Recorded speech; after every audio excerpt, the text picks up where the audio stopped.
You can actually use two kind of darts with just one magazine. This is impressive. Hello, what is up guys? I'm your host Gordon and welcome to another one of my videos. What we got over here is a Xing Shen Phoenix Blaster. Wow, I'm pretty sure I butchered that name. And holy moly, the build quality of this blaster is impressive. And to those who are new to the channel, my name is Gordon. I do water blaster, gel blaster, as well as foam dart blaster review. If you are interested in these kind of content, smash the subscribe button as well as the notification bell because I will be posting these kind of videos every Saturday. And since today is another wonderful Saturday, it is going to be a Saturday shout out. For this Saturday, I will have to thank Xfox Games, love your videos by the way, Dart Armory and Metaverse. Thank you for supporting the channel. Guys, leave as much comment as possible in the comment section because I will be picking a couple of you guys for the next Saturday shout out. Just like how I always give MECH Potato a shout out for always hooking me up with these kind of blaster. MECH Potato is a local Malaysia online foam dart blaster seller who sells rare imported foam dart blaster. If you wanted to get yourself one of these, feel free to visit MECH Potato's website. And to know more about new blaster release, MECH Potato started a Discord server. All the links will be provided in the description down below.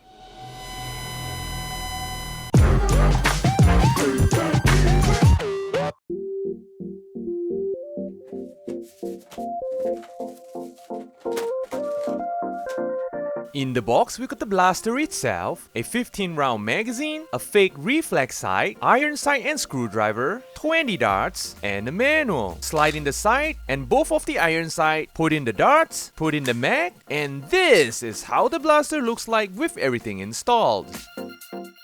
Okay, first look at the blaster. As you can see, the silhouette of the blaster, including the magazine over here, makes this whole blaster looks like an UMP45, which effectively making this blaster very similar to the Valkyrie blaster. And yep, to those who do not know what is a Valkyrie blaster, this, my friend over here, is a Valkyrie blaster. I don't think this is just similar. This is basically the same kind of blaster, maybe a little bit differences here and there, but overall the silhouette is technically the same. Alright, back to the Phoenix Blaster. The biggest difference that I felt in this Phoenix Blaster is definitely the weight. The weight of the blaster is definitely, wow, satisfyingly heavy. The build quality, on the other hand, is again very solid as well. The entire blaster is not made out of plastic. In fact, it is made out of some really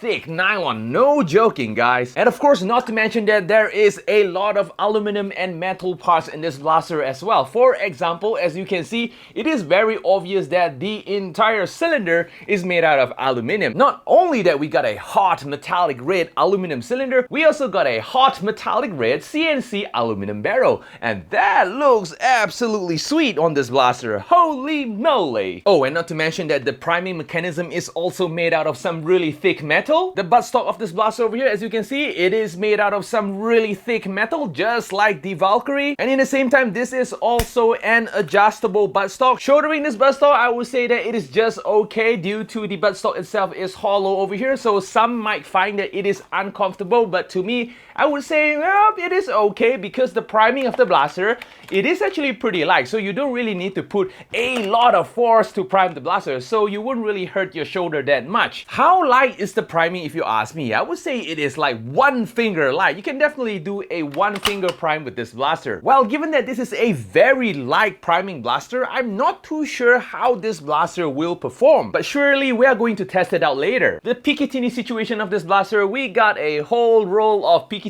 rail on top of the blaster. Of course, the scope is not included. If you guys are not a big fan of these kind of scopes or reflex sight, the blaster also comes with a pair of iron sight. FYI, those iron sight are made out of nylon too. Okay, back to the blaster. The grip of the blaster, I would say that it is pretty similar with the Valkyrie blaster. It is pretty comfortable to hold. The trigger pull of the blaster is snappy and nice. There is a ambidextrous protruding cutout at the trigger guard over here for you to rest your finger, which is a really nice inclusion. Unlike the Valkyrie, the magazine release button button is actually situated at the left hand side of the blaster. For the Phoenix over here, the magazine release mechanism is a lever style magazine release. So it is basically an ambidextrous magazine release mechanism. Happy story for both left and right handers. Speaking about the magazine, as you can see, this is definitely not a Talon compatible blaster. But hold on guys, that is actually not the main point over here. Well, it is true that the magazine over here is made for these kind of darts, which is basically the kind of darts that you see in one of those XM1014 blaster, like these kind of slightly longer darts. This magazine over here, or I would say the entire Phoenix blaster over here, are trying to walk the path of dart zone blasters. What I actually mean that this blaster over here can actually fire both of these half-length darts as well as the slightly longer dart over here. But then you may ask, Gordon, this blaster only comes with one magazine. It doesn't really have any adapters for those magazines. And do you know what? I think the company be like, let us make an all-in-one magazine. We don't need adapters. And do you know what guys? This is what excites me. You can actually put in the longer darts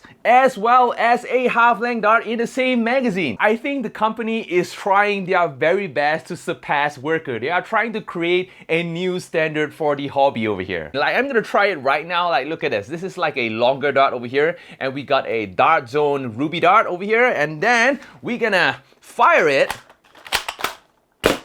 Holy moly, both of them works with just one magazine. You don't need adapter. Like, this is definitely going to be a new standard in the future. Like, time will tell, seriously. Other than that, upgrading this blaster should not be a hard task as well, because as you can see, there's just a couple of screws at the back of the blaster that you have to remove in order to access the spring. So I guess that's all of the quirks and features of this blaster. In the testing, I will be testing with a couple of kinds of darts in order to see the results. So of course, without further ado, let us go test the blaster out.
Okay, we are back guys. I mean, the performance of this blaster is surprisingly good, seriously. Using Adventure Force darts, the blaster can actually fire from 130 FPS all the way to 141 FPS. The effective firing range of the Adventure Force darts is around 8 to 9 meters. The accuracy is not bad. In 8 to 9 meters, hitting a target is not too much of a big issue. On the other hand, if you use one of those provided slightly longer darts, the blaster can shoot from 147 FPS all the way to 149 FPS pretty consistently. And the effective range is around 9 to 10 meters. And the next result is where it starts to surprise me. Using bamboo darts, on the other hand, the blaster can actually shoot from 163 FPS all the way to 171 FPS. And holy moly, using bamboo darts with this magazine over here, it can surpass 170 FPS. This